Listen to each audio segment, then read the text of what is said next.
रहमतुल्लाहि व बरकातहू। अजकल WhatsApp बहुत ज्यादा परेशानी हो रही है बच्चों को, बजुर्गों को, बड़े उम्र के अंदर भी, बच्चों के भी पेट च कीड़े ते बजुर्गों के भी पेट च आंतां जे कीड़े, मेदे की खराबी। नुस्खा तुहानू एक देन लगे हाँ, पेट के मुलाप कीड़े केचवे खत्म करने वास्ते बड़ा कमालदार रिजल्ट, सस्ता, कम खर्च, बाला नशीन, ये फायदे ने। नुस्खा नोट करने तो पहले एक साड़ी छोटी जी रिक्वेस्ट है कि देसी हिकमत टिप्स चैनल को सबसक्राइब करना है, वीडियो शेयर करनी है, लाइक करना है, अपनी मुहब्बत का इजहार कमेंट के अंदर लाजमी दसिया करो कि किस जिले च साड़ी वीडियो चल रही है, सानू बड़ी खुशी होती है।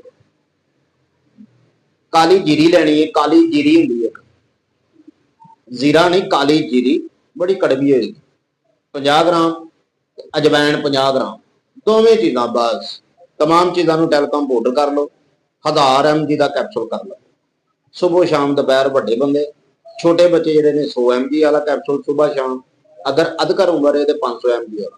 नीम गर्म पानी ना बाद गदा 3 टाइम, बच्चों 2 टाइम। अल्लाह की रहमत ना देखो कि पहली खुराक नाल ही कीड़े जोड़े पखाने रस्ते बाहर आ रहे हैं, केचवे हुए तो दूसरे दिन बाहर, मलाप होए इंशाअल्लाह मालिक की रहमत ना दूसरी खुराक नाल बाहर आ जाएंगे। अल्लाह पाक की रहमत होएगी इंशाअल्लाह। देसी हिकमत चैनल टिप्स नू लाजमी करो सबसक्राइब, क्योंकि चैनल तुहाडी ही मेहरबानी दे नाल अलहमदुलिल्लाह इत्थों तक असीं पहुंचे हैं।